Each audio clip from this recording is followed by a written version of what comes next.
sadhu, sadhu, sadhu. Om Mani Padme Om Mani Padme Om Mani Padme. Good morning, everyone, all our Dhamma teachers and our Dhamma friends. In this moment and this morning, today we are going to start our service. Today looks like no more that much people because of the weather, but anyway, we have few people here for the meditation and also for the Dhamma talk. So today our Dhamma speaker is Stephen Subodha. He used to give a Dhamma talk since a long time ago. He is a very good Dhamma teacher and he is studying at the University of the West also, Buddhist philosophy. Now he is learning so many things about the Buddhism. So anyway, this moment we are going to start a few minutes metta meditation, loving kindness meditation. So I invite the Subodha to do the loving kindness meditation.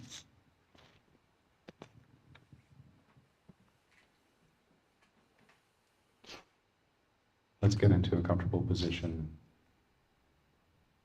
Close our eyes. And take 3 long, deep breaths.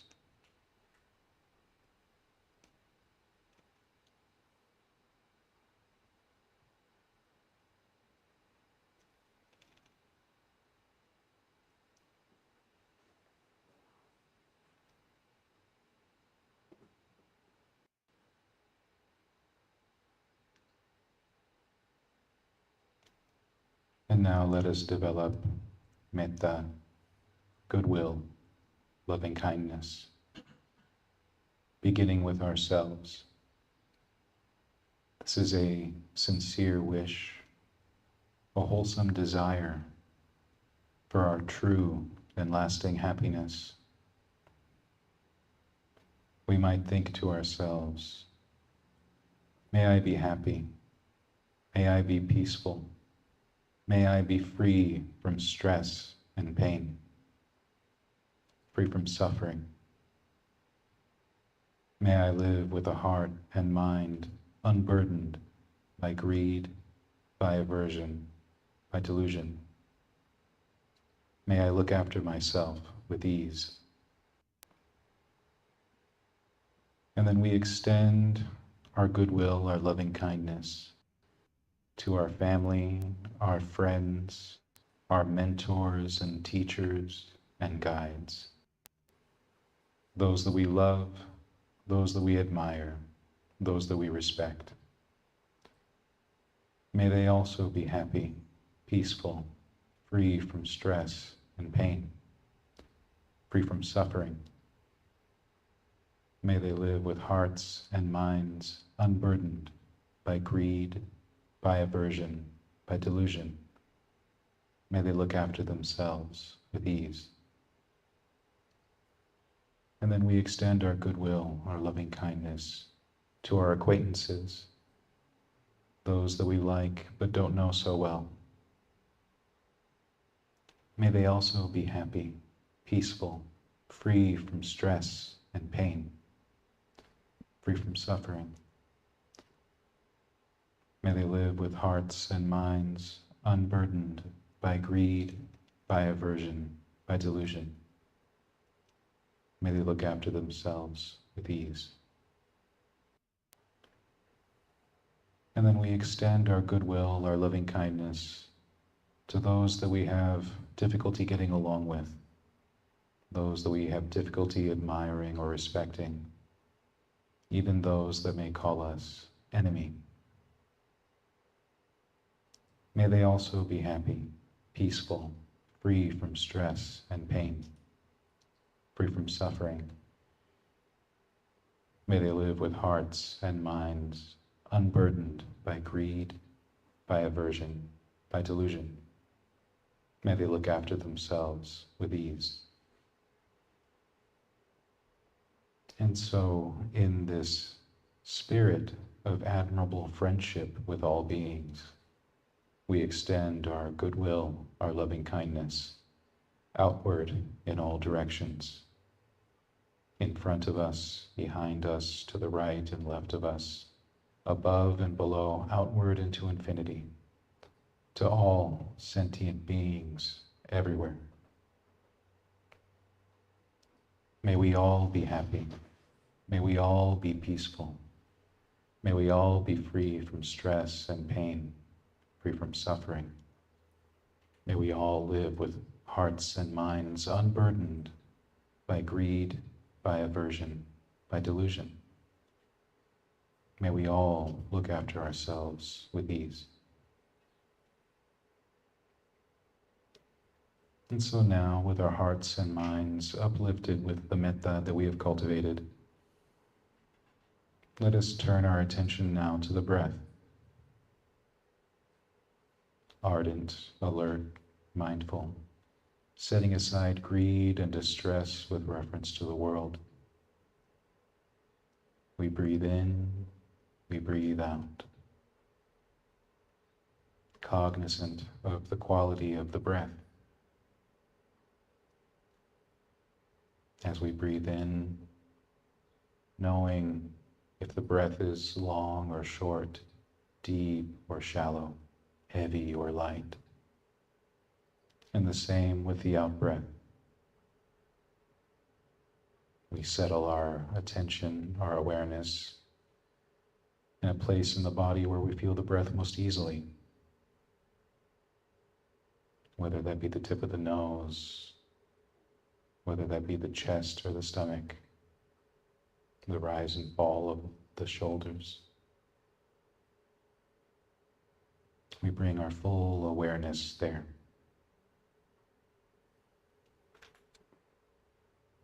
And as we establish ourselves in the breath, if we like, we can spread that awareness around,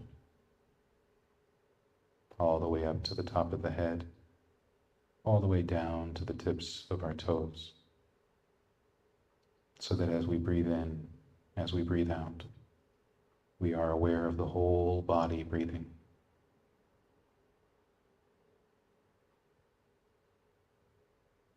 Establishing our minds there, we bring the mind back to the present anytime it should waver into thoughts of the past or thoughts of the future,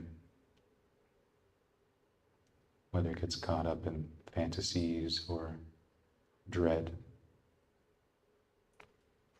We can bring the mind back, bring the heart back to the present moment through the breath. When we see that the mind has drifted off, we might bring it back with an especially gratifying breath, one that is particularly easeful, refreshing, and then return to this activity, using the breath to string together moments of mindfulness, using the breath to connect body, heart, and mind into a single activity.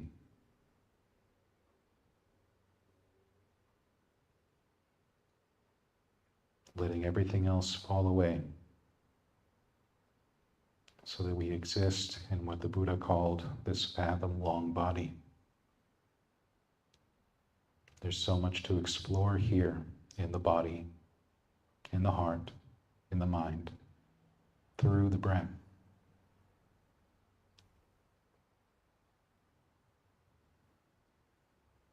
So with skillful and gentle effort, let us continue that exploration, mindfully breathing together until we hear the bell.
Thank you, Subodha, for leading the meditation. So now you can start your Dhamma talk. Thank you, Bhante.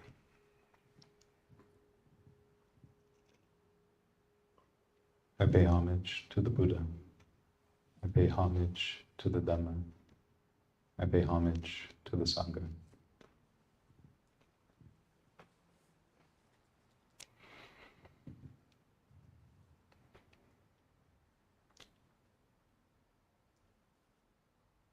Those of you who've known me for a while might notice I look a little different lately. Been letting my hair grow out. My wife actually prefers when I have my hair grown.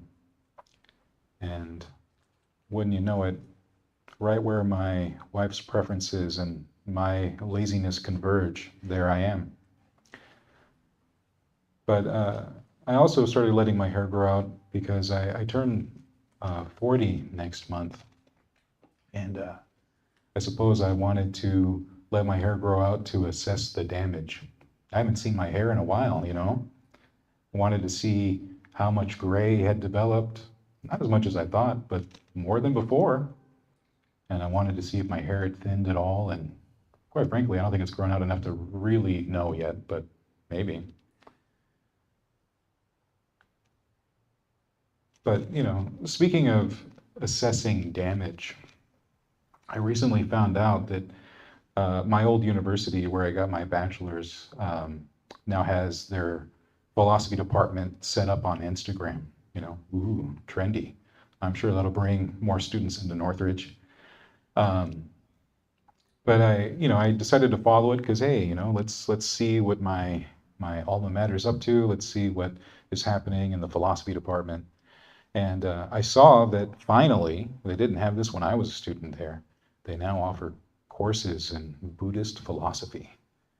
And, at first when I saw that, I thought, oh, hey, neat. You know, I would have loved a class like that, you know, when I was an undergrad student years ago going there. And then I saw the description for the class, and then I was less excited. And I'll actually share it with you guys just so that you can get a sense of what I mean. So they made a little post on Instagram, like a real cool tech-savvy university, for Philosophy 140, Introduction to Buddhist Philosophy. Introduction to the central methods, problems, and concerns of philosophy, such as the nature of mind, knowledge, reality, and the good life, through critical analysis of selected Buddhist texts. Questions may include, what is the nature of reality? Is there a self? Can you trust the evidence of your senses? Does nothingness exist? And I suppose what doesn't surprise me of what's included there is the framing of Buddhist philosophy in precisely the way we frame Western philosophy around philosophical questions, questions of reality, questions of existence, questions of ontology, and so on. And I read that and I thought, man, what a mess. I hope whoever's teaching that class isn't actually trying to answer those questions, because the Buddha didn't. You know, go over those questions and see what was not addressed or brought up in any way. I like to think back to a particular passage in the canon where some monks are going to go off and teach to other people, other traditions, other locations, people who studied all kinds of philosophies, really intelligent, learned people, and they're concerned, like, well, what do we tell them? What does our teacher teach? And then they go to Sariputta, Venerable Sariputta, to ask one of the Buddha's main, highest disciples, hey, you know, what do we tell these people? What is the central message of our teaching? And Sariputta tells them, well, say this, our teacher teaches the subduing of desire and passion. And that is the core of the teaching. And you'll notice that none of that was mentioned in this little blurb for this class. It focuses on, do I exist? Does nothingness exist? What's the nature of this? What's the nature of that? And it's the kind of thing that the Buddha would not have answered. We have other texts where people come up and ask him exactly those kind of questions. And his usual response is like, did I ever say I'd provide answers to that kind of stuff? I thought I was teaching you a course of action that led to happiness, you know? He'd have that kind of response. Or much in the same vein of Sariputta, saying that, no, this is a path that's developed for the sake of dispassion that leads to real, true happiness and peace, and so on. But I can't blame my old university for framing Buddhism this way, because it's not just the problem of Western scholars as they seek to understand what Buddhism's really about. There are plenty of people within Buddhism today that would read that little blurb and go, yeah, that is what Buddhism's about. That is what it's trying to answer. That is what it's trying to be about. That it's very intellectual. It's of the mind. We're trying to grasp complicated philosophies and have answers into ultimate reality and so on. This must be the case because what I also found on Instagram are targeted ads at me. Because Instagram's like, hey, we know you, Mr. Buddhist guy, Dharma teacher guy. You know what you want? You want a Buddha statue, except it's Spock sitting in meditation, right? And that's what people end up thinking Buddhism is, essentially. The reason why something like that would sell is because, like, that's what Buddhism is in a lot of people's minds. It's highly logical. It's of the mind. It's rational. It's scientific. You know, be like Spock. And I have to wonder if whoever made that has ever even bothered to watch Star Trek, because the whole point of Spock's character is Spock isn't even Spock. There's no one more caught up in his emotions on that whole ship than Spock. The whole point of Spock is he's a bad Vulcan. Every Vulcan's like basically a computer on legs, and he's like, but what about my friends? Like the whole point of him is he's a bad Vulcan, right? Especially in the new like Kelvin timeline that J.J. Abrams made, which I thought were pretty fun movies, but they even doubled down on that one. The whole point of Spock is that he's a big old mess inside. Just watch him just beating the crap out of Benedict Cumberbatch in the second movie. It's actually put out there as a good thing. It's good that Spock is so in touch with his passions and his humanity, and he's falling in love with Uhura and everything, like all this stuff. But so like Spock isn't even Spock. But that is the view that we often receive, that Buddhism, because we're working towards dispassion, is of the mind, up here, the intellect, cold. And that seems really appealing to people with a background in Western philosophy, let me tell you. Because that's what we're taught is the ideal. Especially me, when I was an undergrad at that university, my interest was in Platonic philosophy. I loved reading the works of Plato, right? In those works, he's often telling stories of conversations between his teacher, Socrates, and other people around Athens who really hated Socrates because he was this big meanie that just wanted to get in arguments with them and make them feel stupid, right? To the point that they put Socrates to death. He had to take hemlock and die. But in those works, what's interesting is you see Plato at first, in his earlier works, just presenting his teacher. There's Socrates proposing what Socrates really believed as a philosopher opposed to the sophists. Sophists were people who liked to be intellectual and argue for the sake of argument. They felt they could argue this way and that way about any cause. They just loved to argue. And there's Socrates, someone who isn't just using wisdom as a weapon, but he actually loves wisdom. That's actually where we get philosophy from. It's philos and sophos, the love of wisdom, right? The love of knowledge and so on. So that's what Socrates was supposed to be, according to his students, is that he was someone who was in love with wisdom, in love with truth. He wasn't just going around and arguing with people, which is ironic because if you read a lot of Plato's works, that's exactly what Socrates is doing. He's spending all this time arguing with people. But be that as it may. Eventually, Plato starts moving further into his own ideas about what reality is about, what truth is about, what society should be, what the person is. I don't know how many of you have read Republic, but it's one of the works where Plato/Socrates defines what the person is and how society functions best when it functions like the best person. In this system, the person has three parts, three souls essentially. The appetitive, which is like down here in the stomach. This is like all of our bodily needs and so on. And then the heart, there's the spirited part. That's all of our passions and desires, the stuff that gets us out there and going and chasing after things. And then the part that's up here, the important part, according to him, is this is the mind, this is the intellect, this is that cold part that knows truth and goes after truth and does the right thing, perfectly moral, ethical, and so on. And it's all up here. And that's how all of us function, but some of us are more in the appetitive, some of us are more spirited. But the purely rational guy, that's the guy who's got it on right. He's the one who's living the way he's supposed to live. And society should function the same way. That the appetitive people is like all the craftsmen, skilled people, laborers, whatever, just kind of the run-of-the-mill people living their lives. The spirited part of society are all the warriors and champions who are going to fight for causes like the military and so on. And then up at the top, up in the head, right, like some weird Voltron, you have the philosopher king and his retinue of people. And the philosopher king, ooh boy, he's someone who is in power not because he wants to be, but because he understands that he needs to be. Well, imagine if we had a leader like that. Currently, we have no philosopher, but we got a guy who thinks he's king, right? And it almost seems appealing what Plato is saying, but often things don't function that way, and I don't even think that the person functions that way either in this tripartite understanding of the soul. But that's what we receive in the West. Even if we don't know, we receive it. We've been mixed up in this, at least in Western culture since the Enlightenment, but oftentimes even further than that in the Renaissance. We have that baked in our DNA, this belief of how the soul functions and what the heart is and what the mind is. And all of that bleeds into our understanding of Buddhism as philosophy.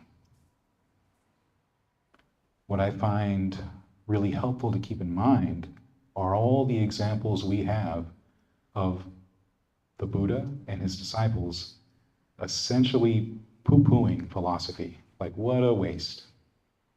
And this is actually tied to my talk last month where I was talking about Mada. I have a couple examples from the text today where Mada shows up again. He's there to foil the works of the Buddha and his disciples by trying to sow doubt and discontent and give rise to passions and things like that. And so this is another example that is in two parts. We have two versions of some poetry that I want to share with you today.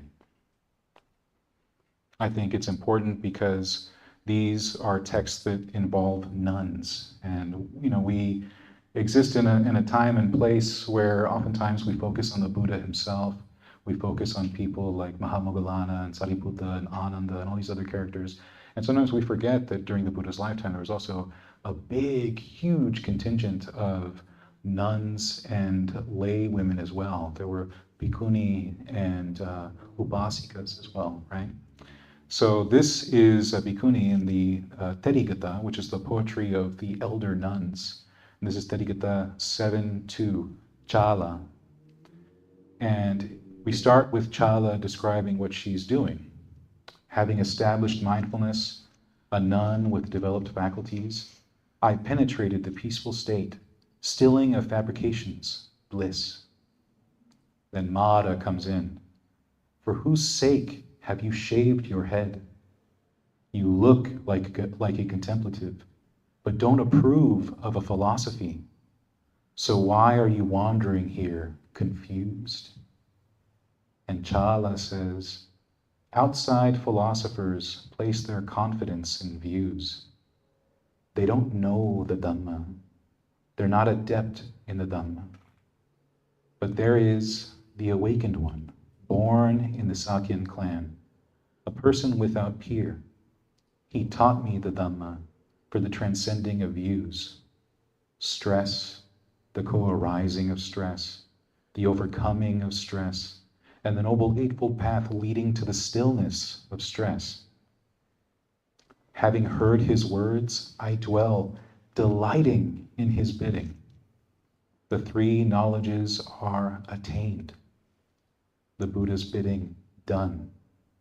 Everywhere enjoyment of sensuality is defeated. the mass of darkness burst.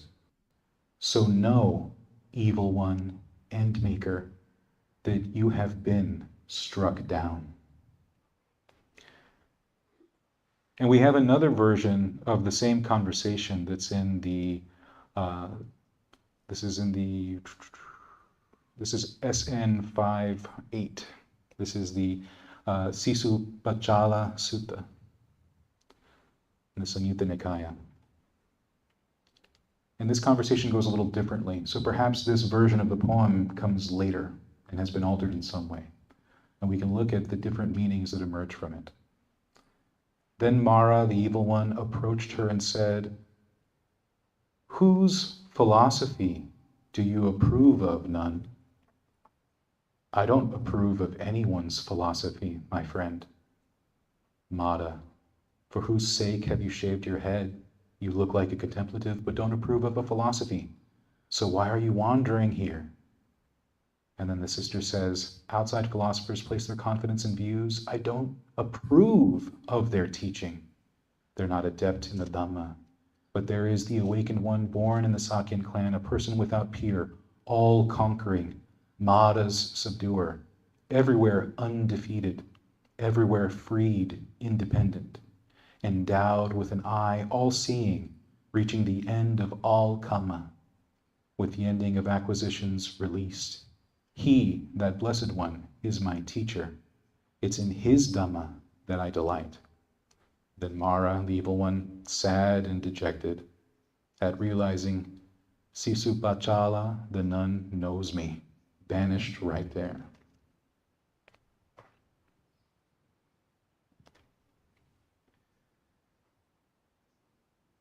And I want to make sure that in reading those passages with you, we don't come to the improper understanding that the point of Buddhism and the point of the Dhamma is to critique other philosophies and to shame them and say that they're wrong. Although sometimes the language almost seems to say that. I think that in looking at what differentiates Buddhism from a lot of philosophy that we find, and not just Western philosophy, Eastern philosophy as well, is that there is this absolute distinction around these big central metaphysical questions. Everyone else seems to want answers to all these mysterious things, knowing about truth and reality and so on. But it's important for us to remember Sariputta's own instruction to monks who are sharing Buddhism with people who are from other lands, outside of Buddhist countries, learning the Dhamma. Our teacher teaches the subduing of desire and passion. Now, in talking about the mind and the heart the way I was before, someone like Plato wants to say that the mind is superior because it is cold, it is logical, it is Spock. And it's the heart that is the problem. And in translating Buddhism in the West, we sometimes fall into that same idea because we talk about the mind so much. A lot of people are familiar with the Dhammapada, and it's all about the mind precedes this, the mind precedes that.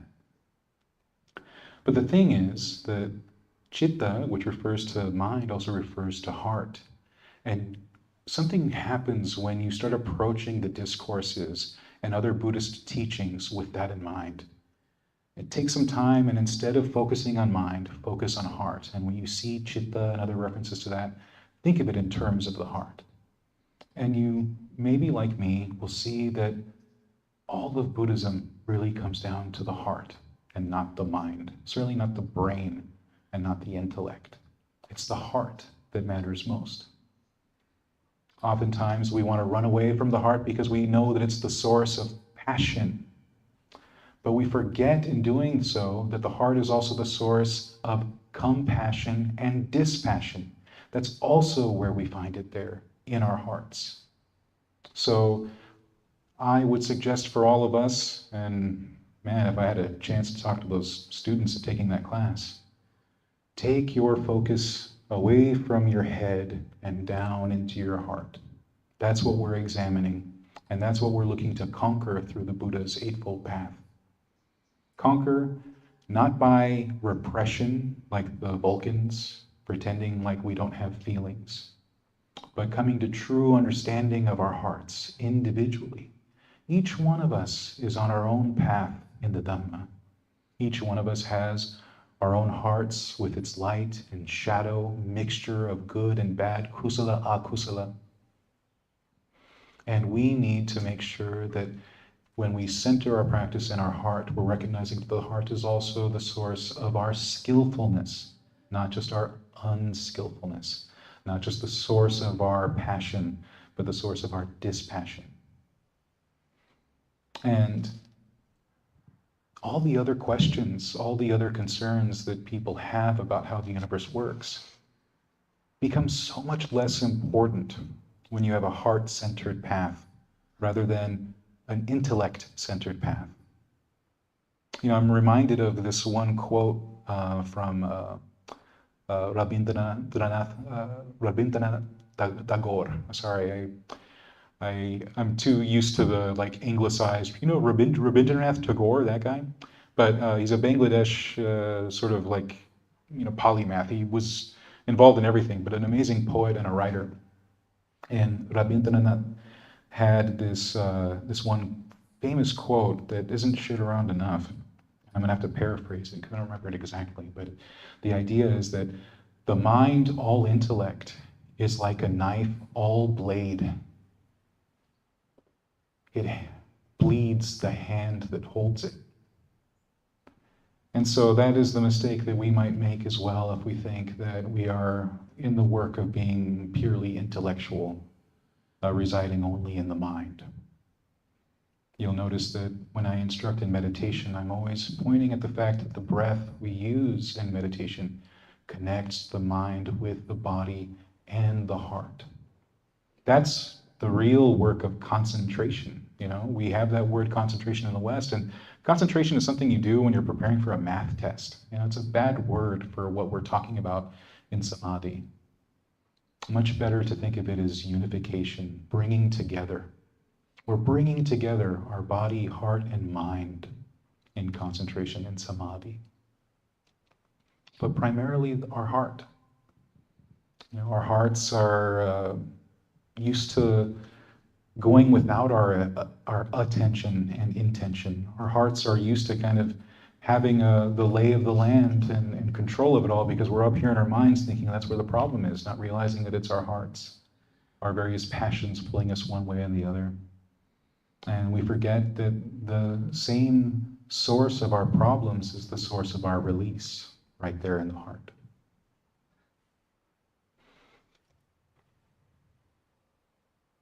That imagery that I shared from Rabindranath Tagore is right on the money, honestly. That visual of a knife that is all blade and you squeeze it thinking that that's going to be a useful tool, and whatever you're cutting, you're also cutting yourself. Think about how many people have used their intellect as a weapon, their knowledge as a weapon. People can do the same thing with their hearts, of course, but it's our hearts that lead to true freedom. It's something I wanted to emphasize, not only because it's an important part of my path, but because that's where I think the real magic happens. Whatever alchemy that we're conducting and following the Eightfold Path, yes, it changes the mind, but wow, how profoundly it changes the heart, the way we relate to others, how we see them, how we bond and connect with them. We pay a lot of lip service to the Brahma Viharas, qualities like goodwill, compassion, empathetic joy, and equanimity. And then we chase after those qualities thinking we're going to find them intellectually, thinking about what it means to be a good person, rather than connecting with the feeling of it. It's funny to bring this up, but one of the ways I've been connecting with it lately is I've been learning a lot about the history of Santa Claus. And I've always been a fan of Santa Claus since I was a kid, which is not a rare thing in the West, of course. But something about someone being joyful and giving and generous that image I've been connecting to quite a lot. You know, in the past I've talked about my deep appreciation and admiration for people like Fred Rogers and Bob Ross, but I'm also throwing in some mythical figures like Santa Claus now as well. Because, you know, I'm a big guy. I got the bowl full of jelly right here and the rosy cheeks and all of that.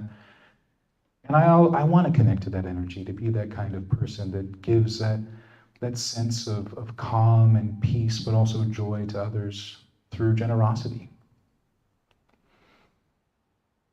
So I am in this process of opening up my heart more and more. After a time of thinking that the path I was on was very intellectual, I was one of those philosophers that would have absolutely loved that class and thought I was really, really getting to the truth of things, the heart of the matter, ironically. Now, as I continue to practice within the wilderness tradition and practice reading the Buddha's words in the texts, in these discourses in the Pali Canon, I find something that has no time or energy for this type of intellectualization. It's not that we don't have space for knowledge and we don't have space for the intellect, but it's always in service of opening up this heart, making it more tender, making it more aware, making it more open, for the sake of dispassion. That's the only way I've been able to find actually getting there, to really get to that sense of disenchantment and dispassion that puts an end to craving and clinging. It's got to be right in here. So I think that that's what I've got for everyone today. I'm looking at the time and realizing I'm hoping you got some good questions. Thank you.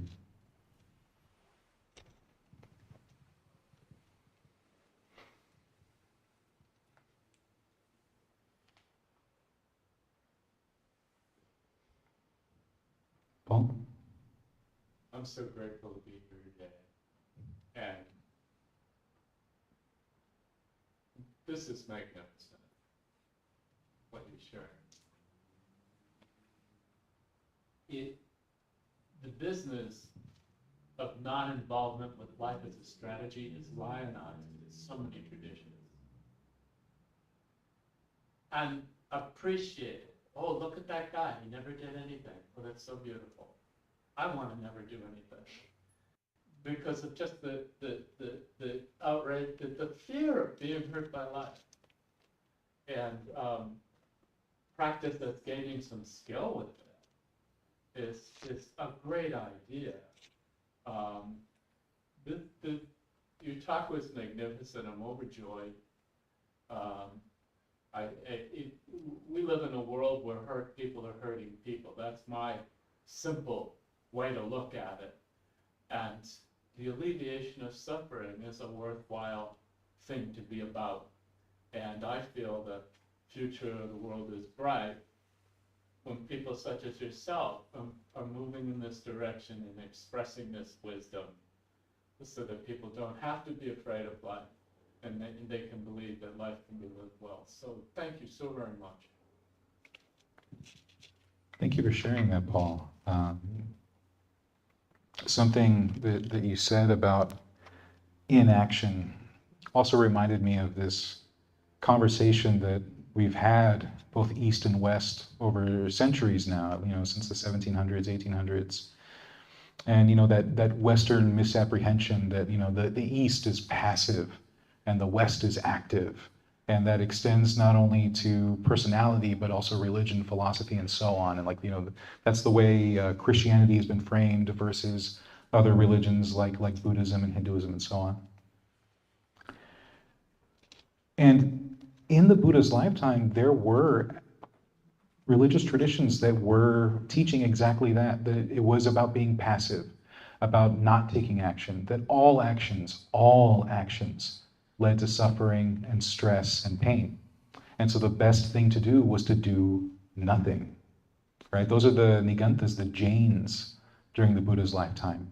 which were another group of people that he said were going down a path that led to nothing good. They were never going to find release by doing that.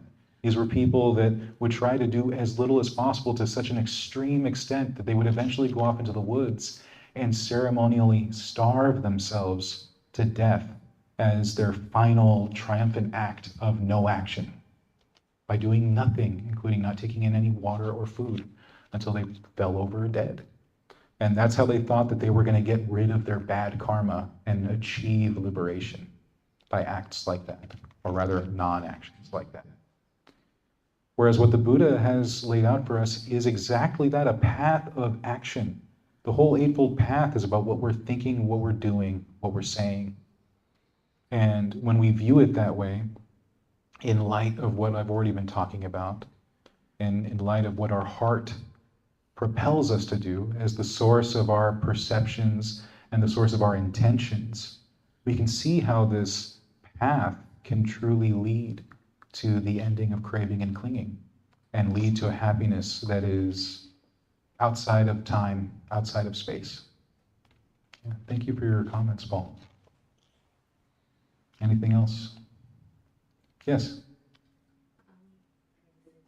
I'm from the same alma mater as you, and I took philosophy classes there, but I didn't major in it. So if I remember correctly, Plato and Socrates and those people, they separated the intellect and the emotion like on purpose, and they assigned intellect to men and emotion to women, and then they assigned one as good and one as bad. Am I getting that right?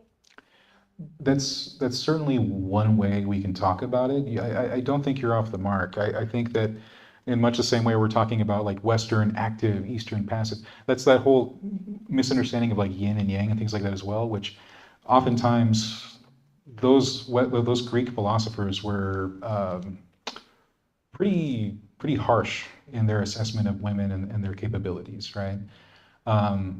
And so this idea that women are ruled by their passions in a way that men just aren't, because men are purely rational. I mean, that's also a legacy that we have in the West, that we still see now. A lot of these like men's rights types and others like that are fueled by that belief, right? Despite being some of the most fragile men I've ever met in my life.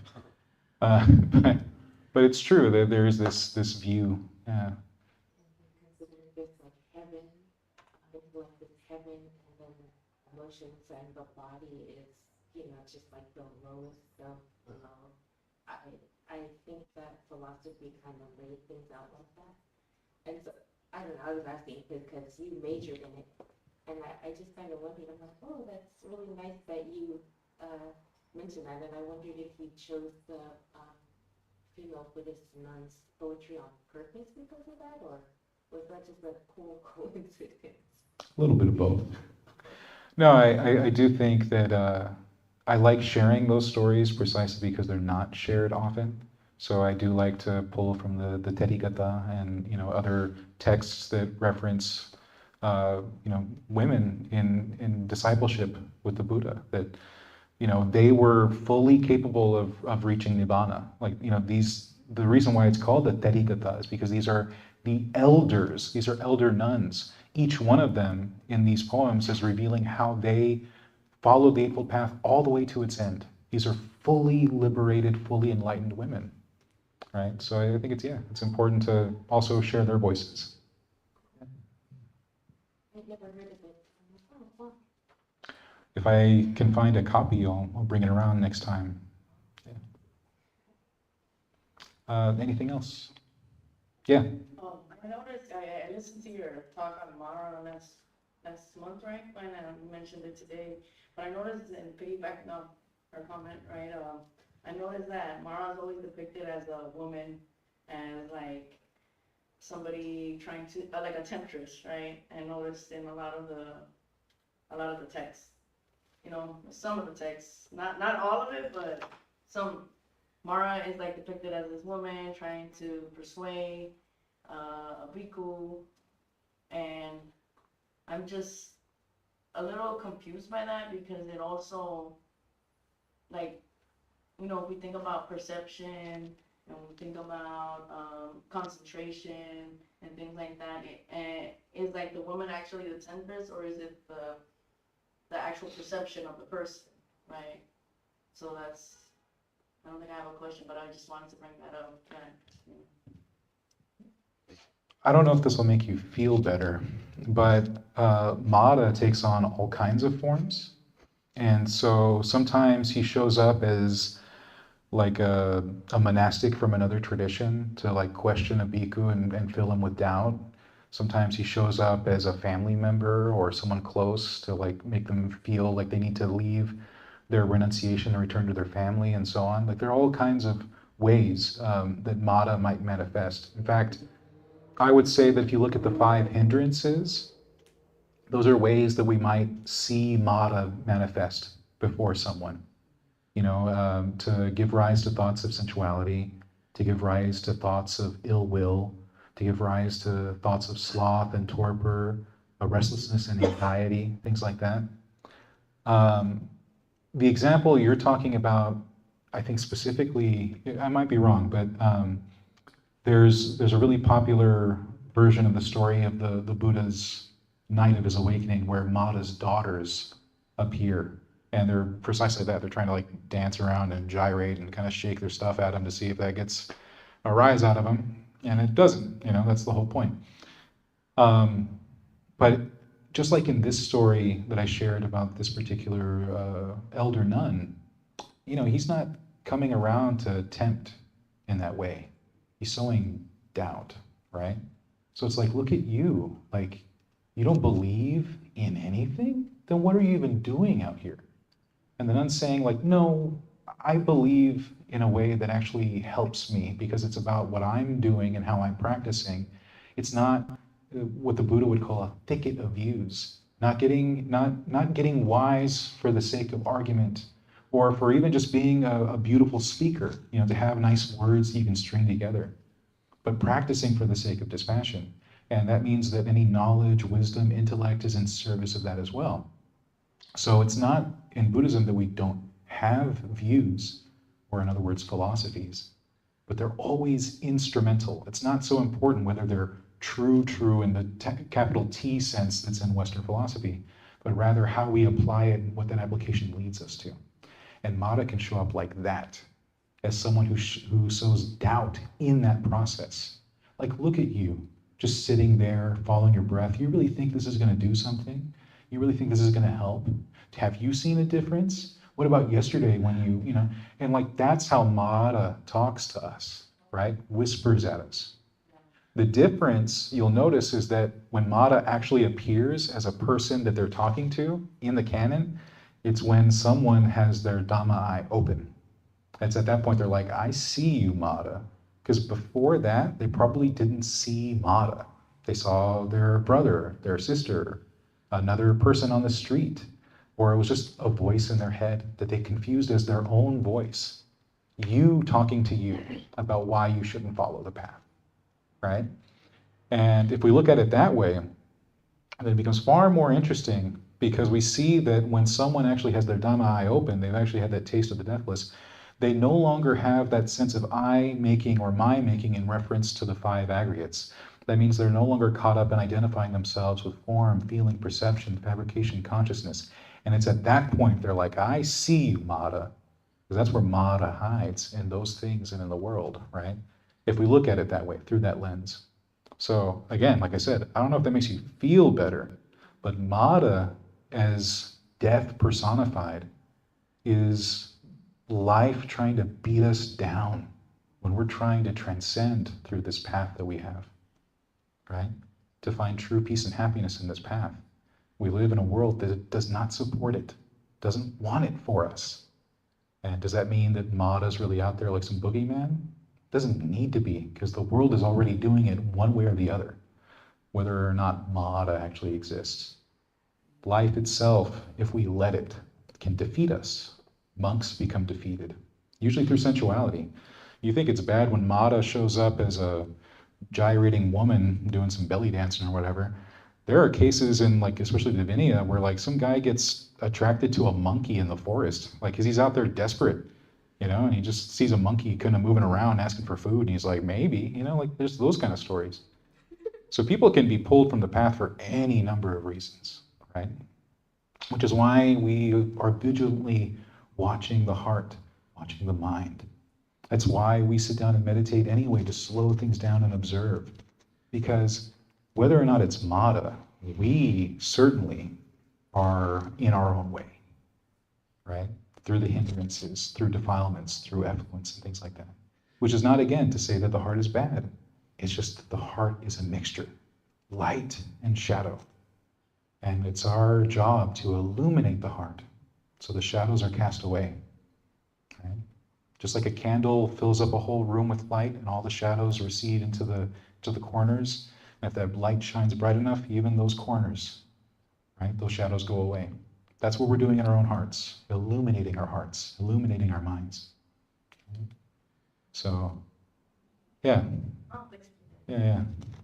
It's a good thing to focus on that. You know, how might we be deceiving ourselves or tricking ourselves off the path? Okay. Thank you, Subodha, for your wonderful Dhamma talk, and also thanks for your all the questions and comments. Now it's time to chant the page 4 and page 10.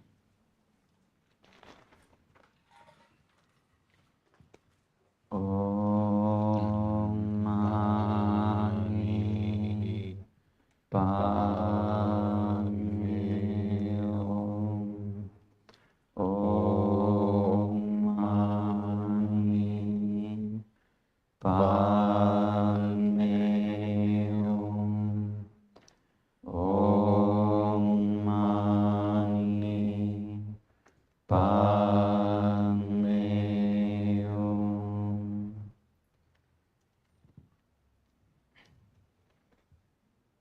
Buddham Saranam Gacchami, Dhammam Saranam Gacchami, Sangham Saranam Gacchami. Sentient beings are numberless. I vow to save them all. Deluding passions are inexhaustible. I vow to end them all. Dharma gates are limitless. I vow to study them all. Buddha's way is supreme. I vow to attain it. May suffering ones be suffering free, and the fear-struck fearless be. May the grieving shed all grief, and the sick find health relief. When ye tu công đức phổ cập ơn nhật thế nga đẳng từ trong tăng nghe gai còn thái phà đạo. When ye tu công đức phổ cập ơn nhật thế nga đẳng ngự trong tăng nghe gai còn thái phà đạo.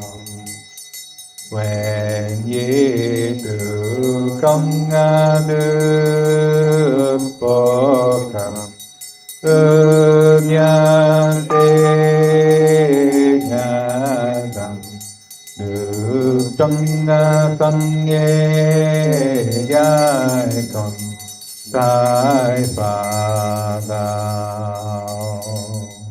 Om Mani Padme Hum. Thank you, Subodha, for joining us and also giving Dhamma talk and leading the meditation also, and also our Dr. Chandasara. He also here with us, and thank you for being with us here for the service, and also our all the Dhamma friends thanks for being with us and listening to that wonderful Dhamma talk. So I think you got something from his Dhamma talk and try to study that one hardly. So it will be very helpful to your life. And also, I have a new announcement. Next Sunday, our Dhamma speaker is Reverend Panyaloka. Please come and join. And also, if someone really wants to practice the meditation, please come every Sunday, 10 o'clock. We have the morning meditation. So you all can join with us for the meditation. It will be also very helpful to your mind stresses, something like that. It will be very helpful. So that's the announcement. So I wish you all, by the power of Buddha, Dhamma, Sangha, and also whatever you have done in this lifetime, meritorious deeds and wholesome deeds, by the power of those all kind of things, I wish you all to fulfill the bliss of supreme liberation, Nibbana. Sadhu, Sadhu, sadhu, sadhu, sadhu. sadhu.